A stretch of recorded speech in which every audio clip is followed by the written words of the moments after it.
سرور کائنات صلی اللہ علیہ وسلم نے عدم تشدد کی بات کی. یہ حدیث بخاری میں موجود ہے، لیکن اس کا پہلا حصہ ابو داؤد شریف میں. ایک بدو آدمی دیہاتی مسجد میں آیا، کیونکہ عرب میں مسجدیں تھی ہی نہیں. اب تو اللہ کے فضل سے ہر آدمی کو مسجد کے آداب کا پتہ ہے. عرب شریف میں مسجدیں کوئی نہیں تھی، نئی بنی ہیں، لوگوں کو آداب بھی نہیں آتے. وہ پہلے تو آیا تو ایک کونے میں 2 نفل پڑھے، اور نفل پڑھنے کے بعد دعا بڑی انوکھی مانگی. کہنے لگا اے اللہ، ایک میرے اوپر رحم فرما اور ایک اپنے نبی پاک صلی اللہ علیہ وسلم پہ رحم فرما، اور کسی پہ نہ کرنا. معاذل.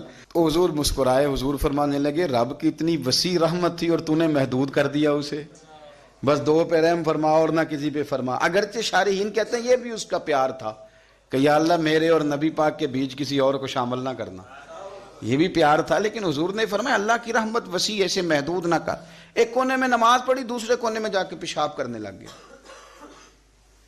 صحابہ دوڑے کہ اسے پکڑتے ہیں اور مارتے ہیں، اس کی تھوڑی مرمت کر، کو پتہ نہیں مسجد ہے. نبی پاک صلی اللہ علیہ وسلم نے فرمایا ٹھہر جاؤ، اسے پیشاب کر لینے دو. آپ کو بتاؤں اس حدیث پر بڑی بڑی یونیورسٹیوں میں ریسرچ ہوئی. اتنا بڑا فیصلہ، اتنا بڑا فیصلہ